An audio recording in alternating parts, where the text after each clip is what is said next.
So the next question number 3, what he says like हमारे पास एक Bulo cart का wheel है जिसको मतलब रोल करवा रहे हैं हम एक लेवल रोड पे, और हमें है ना मतलब बेसिकली इस क्वेश्चन के अंदर क्या करना क्या है कि हमें वेलोसिटी कंपेयर करनी है पॉइंट पी एंड क्यू की।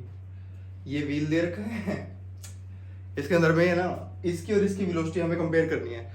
तो जैसे हम पढ़ते हैं ना कि कुछ वेलोसिटी मतलब अगर ये रोल कर रहा है तो कुछ वेलोसिटी इसके पास सेंटर ऑफ मास की वजह से होगी, कुछ होगी इसके पास टेंजेंशियल वेलोसिटी।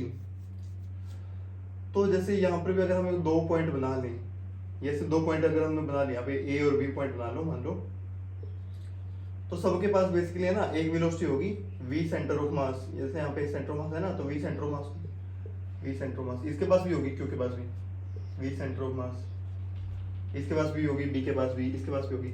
तो यहाँ पे बेसिकली क्या है ना, इस पे टेंजेंशियल वेलोसिटी कहाँ लगेगी, इस पे टेंजेंशियल वेलोसिटी लगेगी यहाँ पे, क्योंकि ये रोल ऐसे कर रहा है ना, तो टेंजेंशियल वेलोसिटी लगेगी यहाँ पे। तो v p यहाँ पे ऐसे लिख सकते हैं। यहाँ पे टेंजेंशियल वेलोसिटी कहाँ लग रही होगी, पीछे की तरफ, v q मान लो यहाँ पे। और यहाँ पे वेलोसिटी ये तो आगे की तरफ और टेंजेंशियल वेलोसिटी नीचे की तरफ, यहाँ पे टेंजेंशियल वेलोसिटी ऊपर की तरफ, सेंटर ऑफ मास की वेलोसिटी लगी रही है इस पे।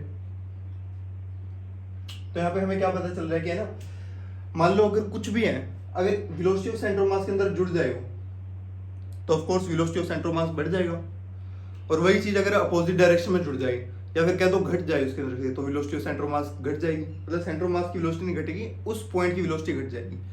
तो यहाँ पे यही हो रहा है कि जो पॉइंट ऑफ पी है ना, यहाँ पे सेंटर ऑफ मास की वेलोसिटी भी सामने की डायरेक्शन में है, टेंजेंशियल वेलोसिटी भी सामने की डायरेक्शन में है।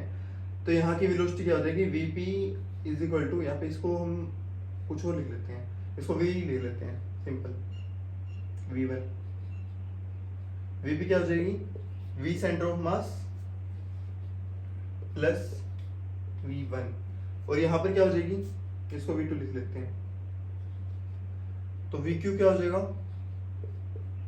v centre of mass minus v2। तो ऑफ कोर्स ये अगर कुछ भी हो, मान लो 0.1 भी हो, तो ये प्लस करेंगे तो ये वेलोसिटी बढ़ जाएगी, और इसके अंदर मान लो 0.1 भी घटा दे तो velocity of centre of mass तो वही रहेगी। Of course velocity of q जो है वो घट जाएगी वेलोसिटी ऑफ सेंटर मास से। तो मतलब जो ये है ना, ये इससे ज्यादा है। और दूसरी बात ये भी है कि जो ये है ना, यहाँ पे मैक्सिमम है, क्योंकि दोनों एकदम एग्जैक्ट सेम डायरेक्शन में। तो जो वेलोसिटी ऑफ पॉइंट पी है ना, वो मैक्सिमम होगी यहाँ पे इस वाले डायग्राम में, velocity of point P maximum होगी और velocity of point Q minimum होगी। Thank you.